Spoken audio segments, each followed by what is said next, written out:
राम राम राम हरे हरे, हरे कृष्ण कृष्ण कृष्ण हरे हरे, हरे राम राम राम हरे हरे, हरे कृष्ण कृष्ण कृष्ण हरे हरे, हरे राम राम राम हरे हरे, हरे कृष्ण कृष्ण कृष्ण हरे हरे, हरे राम राम राम हरे हरे, हरे कृष्ण कृष्ण कृष्ण हरे हरे, हरे राम राम राम हरे हरे, हरे कृष्ण कृष्ण कृष्ण हरे हरे, हरे राम राम राम हरे हरे, हरे कृष्ण कृष्ण कृष्ण हरे हरे, हरे राम राम राम हरे हरे, हरे कृष्ण कृष्ण कृष्ण हरे हरे, हरे राम राम हरे हरे, हरे कृष्ण कृष्ण हरे हरे, हरे राम राम हरे हरे, हरे कृष्ण कृष्ण कृष्ण हरे हरे, हरे राम राम हरे हरे, हरे कृष्ण कृष्ण कृष्ण हरे हरे, हरे राम राम हरे हरे, हरे कृष्ण कृष्ण कृष्ण हरे हरे, हरे राम राम हरे हरे, हरे कृष्ण कृष्ण कृष्ण हरे हरे, हरे राम राम हरे हरे, हरे कृष्ण कृष्ण कृष्ण हरे हरे, हरे राम राम हरे हरे, हरे कृष्ण कृष्ण कृष्ण हरे हरे, पुंडरीक वरदा हरि विठ्ठल श्री ज्ञानदेव भगवान की जय, माऊली ज्ञानेश्वर महाराज की जय, जगद्गुरु तुकाराम महाराज की जय, सद्गुरुनाथ मनोहरी महाराज की जय, सब संतन की जय। जय जय ओ शुद्धे उदार प्रसिद्धे अनवरत आनंदे वर्षती, विषय व्याळे मिठी दिधलिया लोकिता, ते तुझे गुरु कृपा दृष्टी निर्विष। आज गुरुपौर्णिमेच्या शुभ दिवशी आपल्याला सगळ्यांना शिष्य परिवारांना कोटी प्रार्थना। परमार्थ हा कर्मणुकीचा विषय नाही, तो आपल्या उद्धाराच्या तळमळीचा विषय।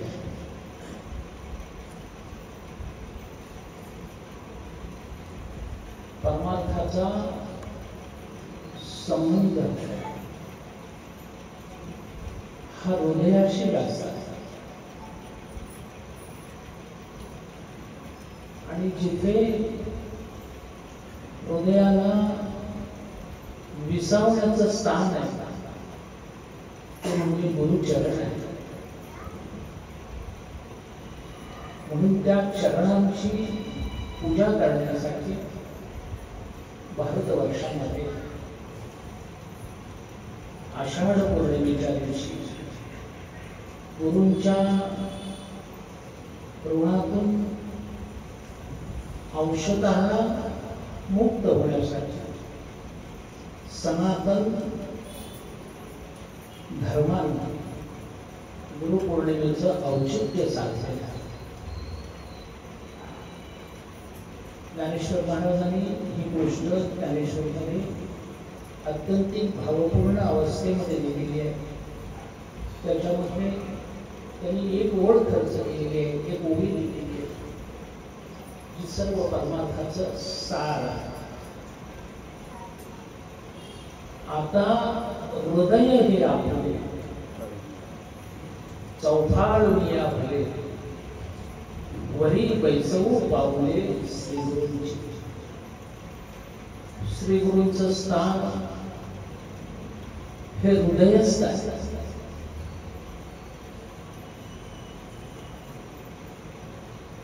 ते स्थान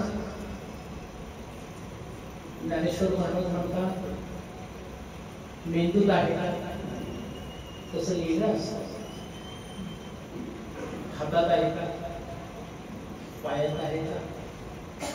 श्री गुरूंचं स्थान हे हृदयस्थ असतं. म्हणून सकाळी ईश पूजा करत असताना, गुरूंचं स्मरण करीत असताना आपण आपल्या वक्ष भागाला गंधाक्षता लावत असतो. ते श्री गुरूंच्या श्रवणाच्या, श्री गुरूंच्या स्मरणाच्या निमित्ताने लावत असतो. शरीराच्या प्रत्येक स्थानामध्ये देव आहे. जसं गायीच्या सर्वांगामध्ये ईश्वर सामावलेला आहे, तसं प्रत्येक जीवाच्या मध्ये ईश्वराचं स्थान आहे. मानवी जीवनामध्ये सुद्धा ईश्वर हा प्रत्येक ठिकाणी आहे. प्रत्येक अवयव सांगितलेलं काम करतात, तो दुसऱ्याच्या मध्ये डवळाडवळ करीत नाही. हात आपलं काम करतो, त्याला पायाचं काम करण्याची आज्ञा नाही, मोबाईल नाही, आणि त्याला ते येणार आहे. डोकं डोक्याचं काम करतं, पाय पायाचं काम करतं. पण हे सर्व काही मिळून होतो, त्याला क्रिया असे म्हणतात. आणि ही क्रिया एकच असते. तसं हृदयस्थ असलेल्या श्रीगुरूंचे स्थान, हृदयाचे प्रामुख्याने 4 भाग पडतात: मन, बुद्धी, चित्त आणि अहंकार. नकारात्मक असलेला भाग सुद्धा ईश्वराचाच आहे. अहंकार याला परमार्थामध्ये घालवण्यासाठीच परमार्थ. पण गंमत अशी होते, परमार्थ करीत असताना नको असलेला, हृदयात असलेला भाग त्याचीच वाढ जास्त होते. मन स्वाभाविक चंचल आहे. बुद्धी आज एक तर उद्या दुसरंच, निश्चय होत नाही. आणि ज्या निश्चयानं चिंतनाकडे वाढावं असं चित्त रोज नव्या विषयाचं ध्यान करीत असतं. म्हणून एकाच हृदयात 4 वेगवेगळ्या भावना असताना मानवी मनाचा उत्कर्ष आणि अधोगती ही हृदयस्थ असणाऱ्या विचारांवर अवलंबून. म्हणून हृदय हे सर्व अवयवांमध्ये प्रधान अवयव आहे. आणि त्याच्यामध्ये सुद्धा मन हे सगळ्यात प्रधान अशी भावना आहे. मनाला दाखवता येत नाही, पण मनाचं अस्तित्व नाकारताही येत नाही. मन हे क्रियेतून कळतं, प्रत्यक्ष त्याचं दर्शन नाही. त्याचं दर्शन हे क्रियेवाटी आहे. बुद्धीचं दर्शन त्याच्या मुखावाटे आणि क्रियेवाटी. बुद्धीत एकदा विचार आला की तो मुखावाटे तो बोलून दाखवला. त्यावेळी आपल्याला अंदाज येतो की ह्याच्या बुद्धीमध्ये काय विषय आहे. चित्त त्याचं अंतस्थ हृदयाचं प्रतिबिंब आहे. चित्ताचा विषय काय आहे त्याच्यावरून त्याची दिवसभराची क्रिया, आयुष्यभराची क्रिया आणि या तिघांच्या पेक्षा वेगळा असलेला हृदयातच असलेला अहंकार हा आपल्याला क्षणाक्षणाला त्याचं खरं स्वरूप दाखवतो. या सगळ्यामध्ये जर प्रधान कोणती गोष्ट असेल जी साधकांना नित्य झुंजावं लागत असेल ते म्हणजे अहंकार.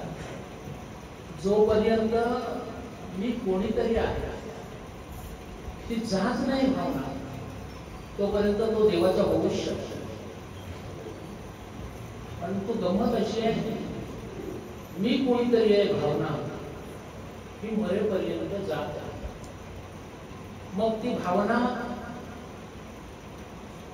कुळाशी निगडीत असेल, धनाशी निगडीत असेल, शिक्षणाशी निगडीत असेल, कोणत्याही बाह्य लौकिकाशी निगडीत असेल, पदाशी निगडीत असेल, ही भावना शेवटपर्यंत मृत्यूपंथापर्यंत जात. रिटायर झाल्यानंतर कित्येक वर्ष माणसं अजूनही त्याच खुर्चीवर आहेत, अशा भावनेनं जगामध्ये वावरत असतात.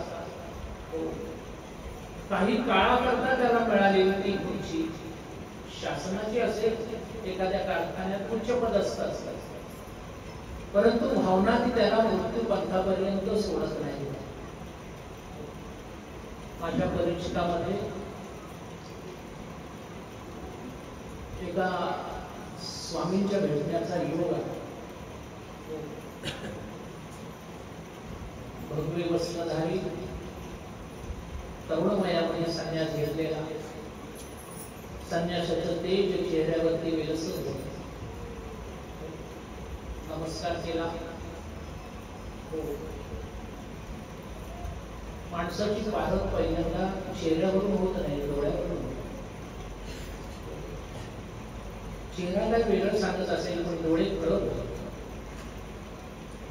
माणसाच्या मनातलं गुह्य फक्त एकच इंद्रिय प्रकट करतं, त्याला न विचारता, ते म्हणजे डोळे. तुम्ही कुठल्या नजरेनं पाहता जगाकडे, त्याच्यावरती तुमच्या जाणकार माणसं तुमच्या अंतरंगाचा वेध घेतल्याशिवाय नाही. नमस्कार केला त्याला महात्म्यांना. सहज गप्पा टप्पा होत असताना त्यांनी सांगितलं, महाराज मी साधा संन्यासी नाही. म्हटलं गुरुदेवा मला काही माहिती नाही. तो म्हटला माझं शिक्षण हो हे इंजिनिअरिंग मध्ये झालेलं आहे. माझ्या शैक्षणिक कालावधीमध्ये मला बरीचशी अवॉर्ड्स मिळाले, प्रशस्ती पत्रक मिळाले.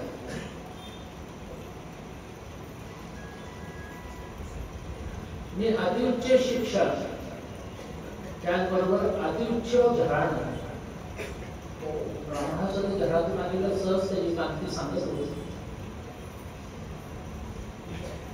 चांगल्या कुटुंबातून मिळालेलं आहे. म्हटलं महाराज तुम्ही या क्षेत्राकडे वळला तर,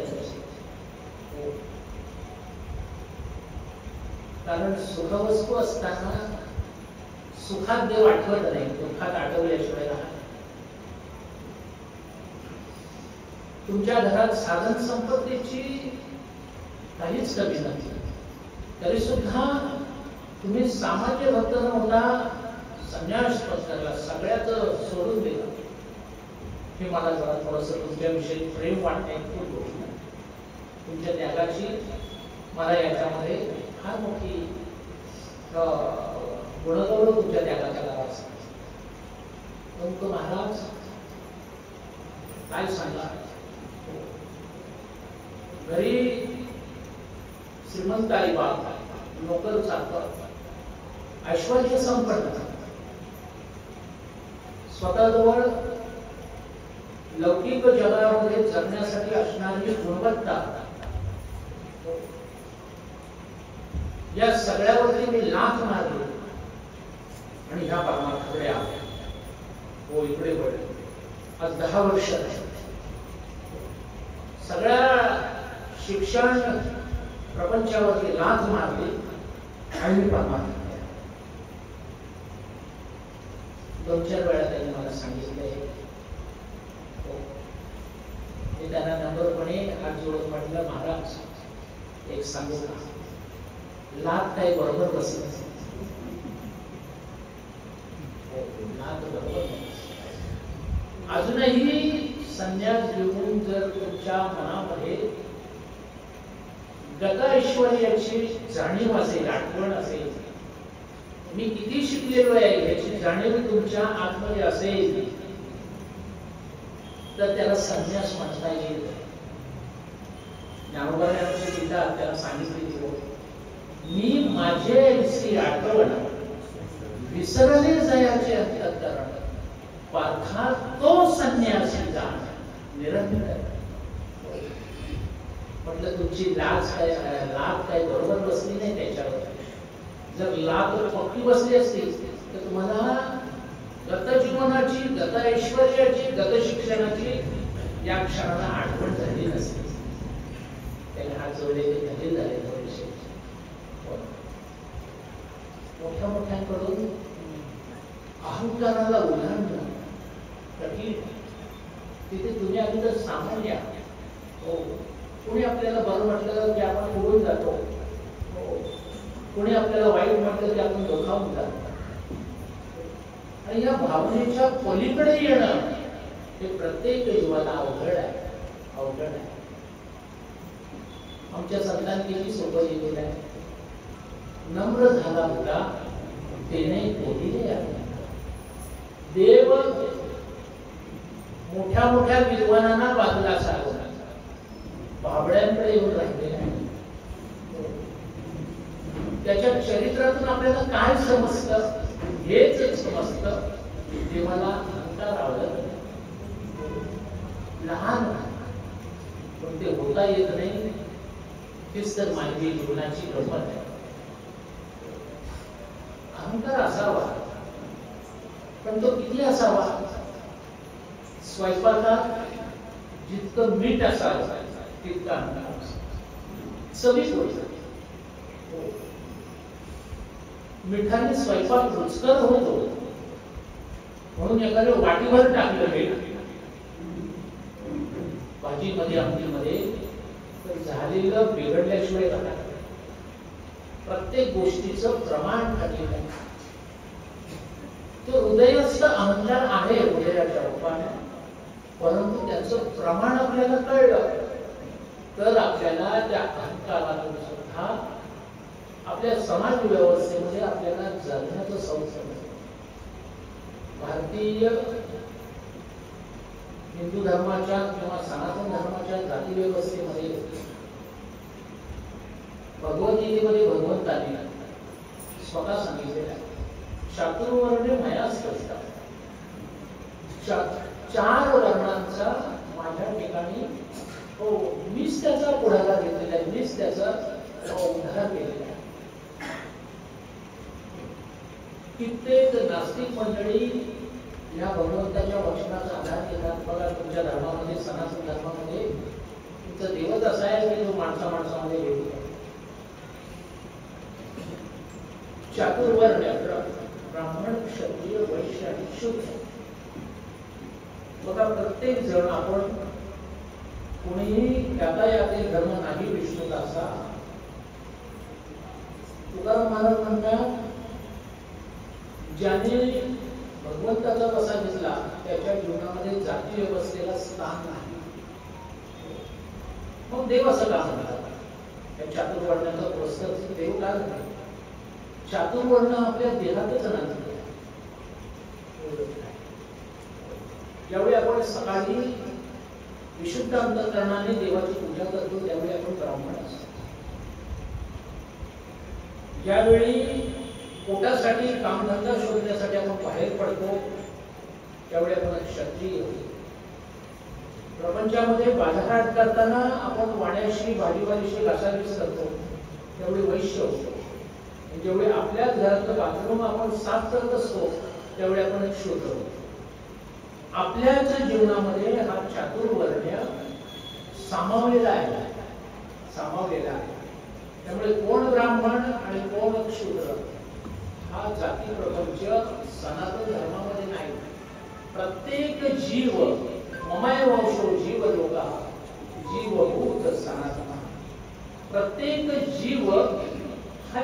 कृष्णाचा अंश हो, त्याच्यामध्येच ब्राह्मण आहे, क्षत्रिय, वैश्य, शूद्र आहे. म्हणून सनातन धर्माचा मोक्ष हा अखंड सनातन म्हणजे नित्य नूतन, जो काल आहे आज नाही असं नाही. आपल्या धर्माला प्रेषित नाही. श्रुती स्मृती पुराण हा जो धर्मग्रंथ आहे हा आकाशातून वाणी झाली आणि त्याच्याद्वारे वेद स्फुरले. भगवंताच्या मुखातून स्मृती प्रकट झाली, गीता प्रकट झाली. म्हणून श्रुती स्मृतीने सांगितलेला हा सनातन धर्माचा वृक्ष हा अखंड वाहत आलेला आहे. तो काल होता, आज आहे आणि उद्याही असणार आहे. परंतु हे टिकवण्याचं साधन, हे वाढवण्याचं साधन आहे हे श्री गुरु सेवा. गुरु आणि संत वेगळे आहेत का? नाही. ते दोघे सारखेच आहेत. किंबहुना जे जे संत झाले ते ते गुरु रूपानंच प्रगट झाले. गुरु म्हणजे वृत्तीशी धरण. मी नेहमी सांगत असतो, आता प्रवचन झाल्यानंतर आपल्या दर्शनाचा कार्यक्रम होईल. तुम्ही माझ्या पाया पडले की तुमचं वर्षभराचं काम झालं. आज गुरुदर्शनाचा कार्यक्रम झाला, वर्षभराचं काम झालं. आता पुढल्या वर्षी तुम्ही एकदा पाया पडला, पण तुम्ही पाया पडता ही जाणीव मला वर्षभर ठेवावी लागली आणि मला तसं वागावं लागलं. हो, तुम्ही आता वागले, नंतर काही वागले, तुम्हाला कोणी काही बोलू शकणार हो. पण गुरुकडे, संतांकडे जगाचं लक्ष असतं. ते चालतात कसे, बोलतात कसे, वागतात कसे.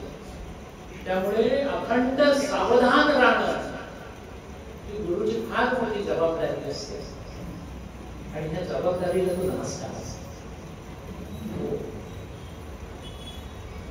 प्रत्येकाला असं वाटतं मी गुरु व्हायला पाहिजे, परंतु ज्यावेळी जबाबदारीची जाणीव देतो हे नाही बाबा, हे तुमचं तरी घ्या, हे काय आपल्याला जमण्यासाठी एक महात्म्य होतं.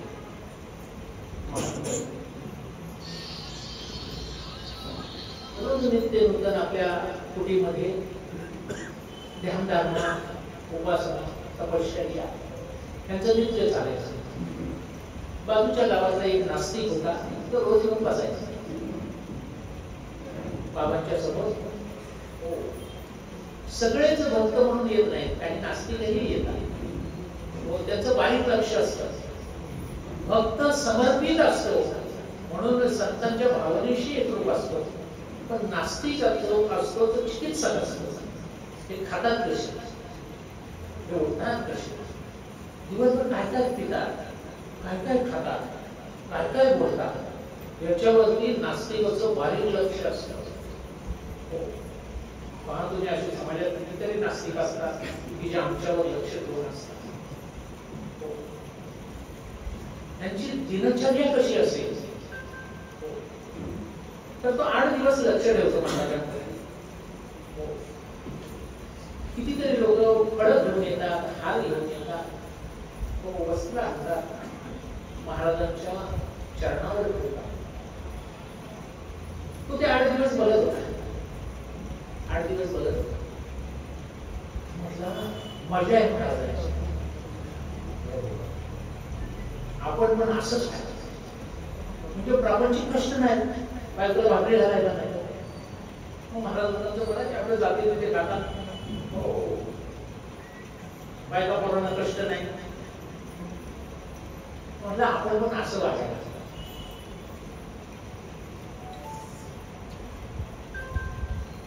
तो म्हटलं महाराज मी 8 दिवस तुमच्या समोर आहे, बसलोय, पाहतोय तुम्हाला. मला असं वाटतं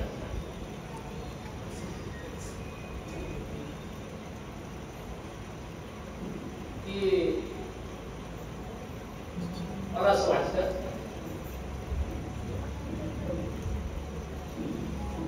की तुमच्यासारखं तुमच्यासारखं.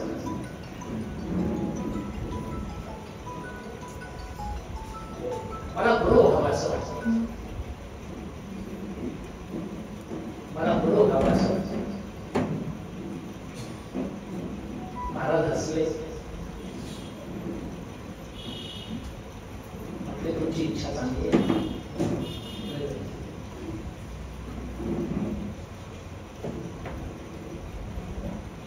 पण गुरु होण्याचा मार्ग हा डायरेक्ट नाही. काल दारू सोडली, आज सकाळी गुरु झाला असं आहे काय? कुठे असा कीर्तनकार होऊ शकतो? हो, कालपर्यंत पत्ता नव्हता, पंढरपूरला गेला, गावाला उचलून गेला, चंद्रभागे बोलवला, महाळा घातली. दुसऱ्या दिवशी गावाच्या बैठकीमध्ये म्हणतो मला कीर्तन पाहिजे. त्याला कळलंच नाही परमात्म्याचं मूल्य, रस एवढा नाही. गंमत अशी झाली, महाराज म्हणाले गुरु होण्याचा मार्ग शिष्य होण्यातून जातो, भक्त होण्यातून जातो. एकदम त्या मार्गावरती नाही बसता. मग महाराज मी काय करू? म्हटले तुला माझ्या आश्रमात राहावं लागेल, रोज सकाळी पहाटे 4 ला उठावं लागेल, हो अंगण झाडावं लागेल, गाईंना चारा करावा लागेल, चूल पेटवण्यासाठी मला स्नानासाठी सरपण आणावं लागेल, लाकूड खाटा जमा करावा लागेल. महाराजांनी संपूर्ण दिनचर्येची यादी त्याला सांगितली. दुपारी मला तुला स्नान घालावं लागेल, जेवण तुला करावं लागेल, येणाऱ्या जाणाऱ्याच्या आश्रमामध्ये तुला आदर स्वागत करावं लागेल, त्यांची ओळख करावी लागेल, संध्याकाळी झाडू मारावी लागेल, संध्याकाळी प्रवचनाची तयारी करावी लागेल, रात्री झोपल्यानंतर माझे पाय दाबावे लागतील. संपूर्ण सेवेचा भाग आहे. म्हटला महाराज तुम्हाला शिष्य पाहिजे की नोकर पाहिजे?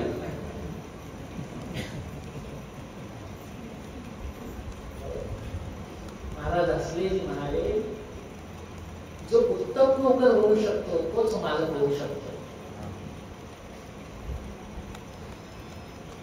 जो उत्तम नोकर होऊ शकतो तोच मालक उत्तम मालक होऊ शकतो. नवीन हॉटेल टाकलं, याला काही येत नव्हतं, चहा नाही, पाणी नाही, काही नाही, फक्त चहा कधी बायको ओरडली तर साखरपत्ती टाकायची, एवढ्या भांडवलावरती हॉटेल उठेल. कारागीर बाहेरून आला, 15 दिवस नाही झाले तर तो कारागीर आजारी पडला, त्याचं हॉटेलच बंद पडलं, तो गेला नाही. लोकांनी विचारलं हॉटेल का बंद?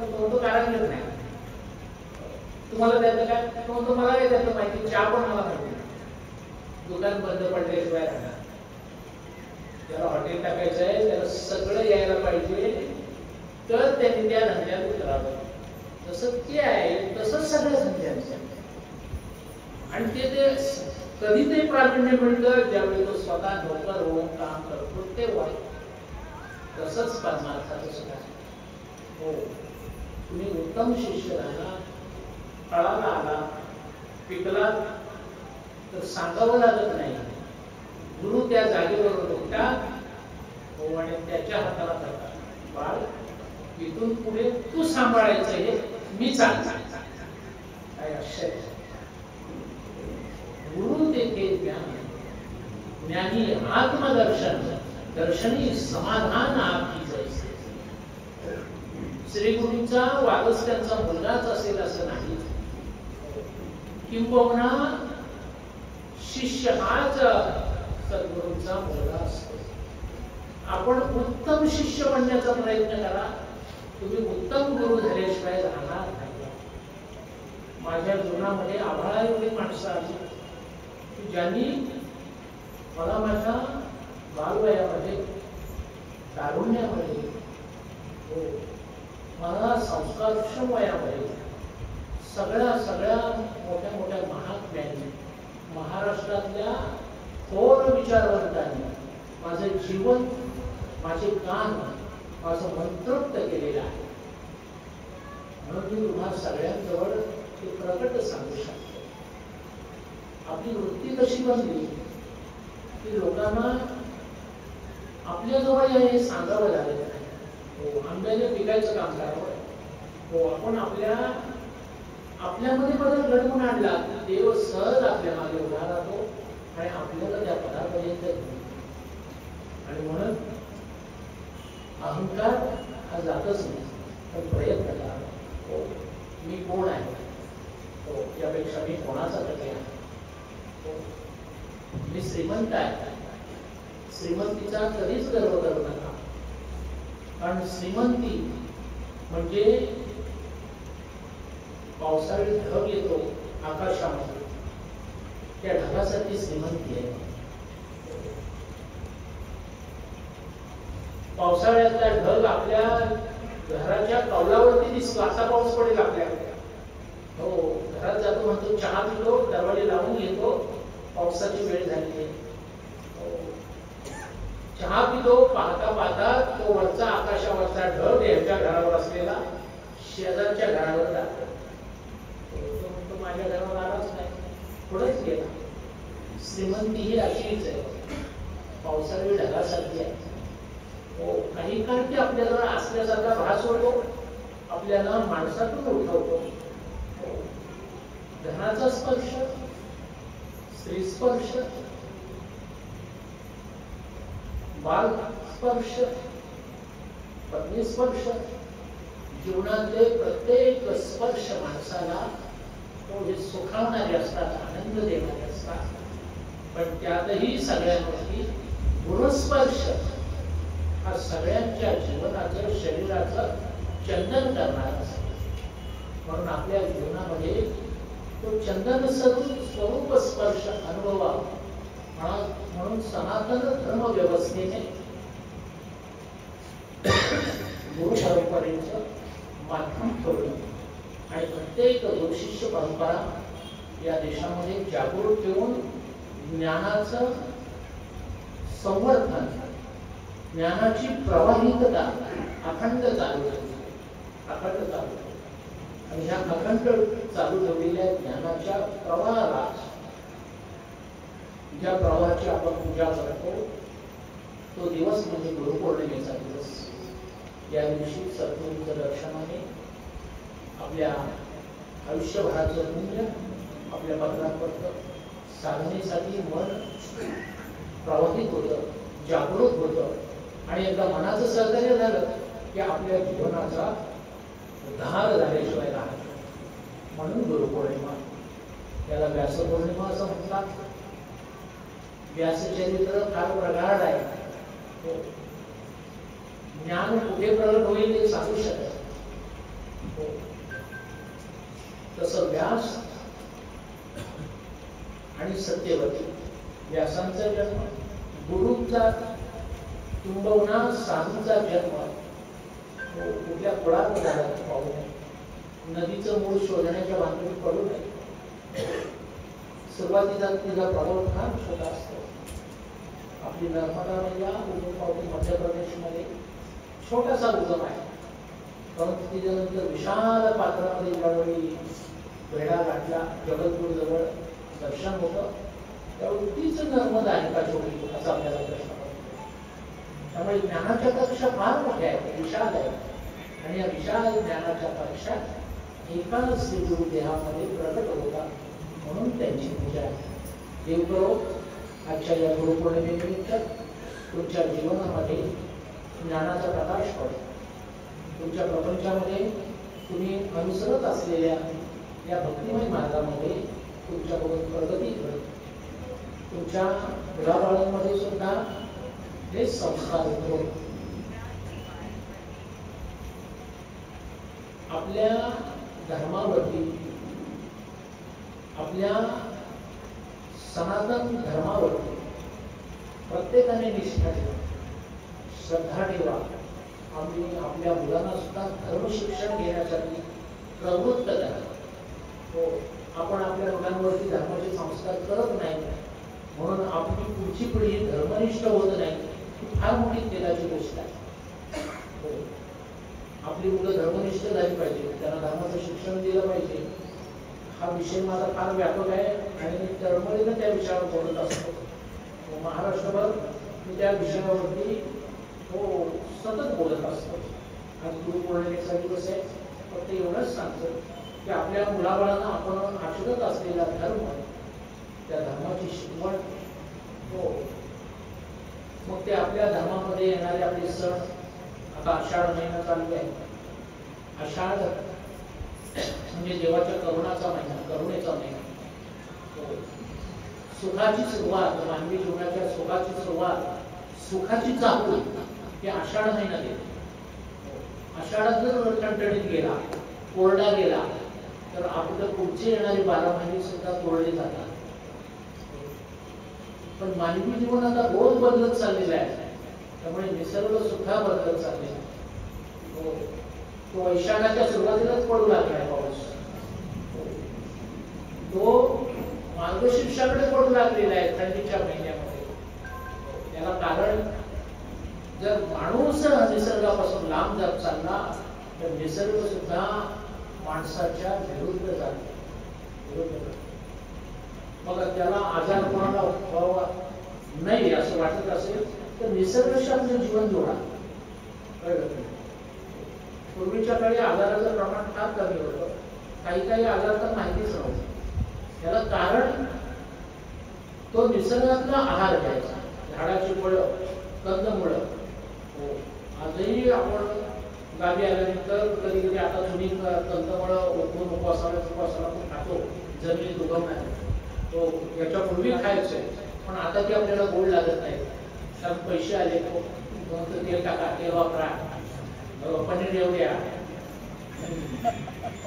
ज्यावेळी त्याचा आहार बदलला त्याच वेळी त्याचं आरोग्यही बदललं. आरोग्य बदललं. नेहमी सांगत असतो, गरजा कमी असलेला माणूस जास्त सुखी असतो. गरजा कमी असलेला माणूस जास्त सुखी असतो. आता ही पंढरीची वारी झाली. पंढरीच्या वारीमध्ये कित्येक जण असे वाटोळी बघितले, फक्त एक वस्त्र अंगावरती घालायचं म्हणून आणि दुसरं पिशवी, बस दोनच. त्यांना विचारलं कपडे बिपडे, तुमच्या एका पिशवीत ठेवलेले आहेत, ट्रक मध्ये टाकले. म्हणजे निश्चित आहे एकच कपडे आहेत, काय गेले तरी काही हरकत नाही, काही चिंताच नाही, संग्रहच नाही. आपण सुखी का दुःखी? संग्रह केला तर संग्रहाशिवाय कमीत कमी गरजा ठेवल्या की सुखी आहे. पूर्वी प्रत्येक घरात 5-5, 10 मुलं होती. आता एखादंच असतं, तिथे संग्रह करीत नाही. जीवनामध्ये तुम्ही जितका संग्रह वाढवा तितके व्याप तितका सांगता. गरजा कमी करा, आरोग्य तुमचं चांगलं राहील. आणि आरोग्यासाठी संपत्ती नाही, पुष्कळ पैसे आहेत, पण भोगण्यासाठी तुम्हाला आरोग्यच नाही, खाटेवर पडून आहात, त्या संपत्तीचा काहीच उपयोग काहीच उपयोग. त्यामुळे आरोग्य चांगलं ठेवा. गुरुपौर्णिमेच्या निमित्तानं तुम्ही सगळी सुखी असावी, तुम्हाला दीर्घ आयुष्य मिळावं आणि तुमच्याकडून जास्तीत जास्त धर्मातिक सेवा, संतांची सेवा घडावी अशी तुमच्या सगळ्यांच्या वतीने मी देवाला साकडं घालतो. तुमचा माझा संबंध हा काल होता, आज आहे, उद्याही असणार. काल होता म्हणजे कालचा क्षण नाही, अनंत जन्मापासूनच्या क्षणाच्या आपल्या भेटी आहेत त्या आजही आहेत. उद्या मी नसलो तरी ते असणारच आहे, कारण गुरुतत्व हे व्यापक आहे, ते निर्गुण आहे. कळलं की नाही? आपण त्याला मूर्तीत बंदिस्त केलेले आहे. ते कालही आहे, आजही आहे आणि ते उद्याही आहे. म्हणून गुरुपौर्णिमा संत तुकाराम महाराज गेले, कोण म्हणतं तुकाराम महाराज गेले? काका ओढा माता ठिकाणावर, हो आहेतच ते त्यांच्या विचाराने जिवंत आहे. ज्ञानेश्वर महाराज गेले, कोण म्हणतो? अरे ज्ञानेश्वर महाराज ज्ञानेश्वरच्या रूपानं आज रोज 9,000 रोगातून आपल्याला दूध पाजता येतात. ते जात नाही, ते लौकिकासाठी आपल्या घरी गेलेले आहेत, विश्रांती करण्यासाठी. बाकी ते आपल्यालाच आहे. ते वैकुंठातून येतात. आम्ही वैकुंठवासी आलो याच कारणास. ते वैकुंठामध्ये आहे.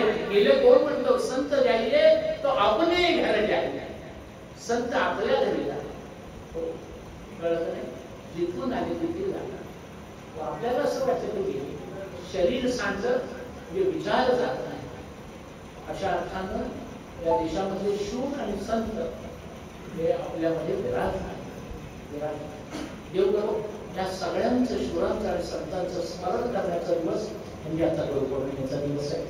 तुम्हाला सगळ्यांना गुरुपौर्णिमेच्या लाख लाख शुभेच्छा. तुमच्या जीवनामध्ये अशीच तुमच्या कुटुंबामध्ये भरभराट हो अशी मी ईश्वराला प्रार्थना करतो आणि माझ्या या अल्पशा गुरुपौर्णिमेच्या विवेचनाला पूर्ण विराम देतो. रामकृष्ण.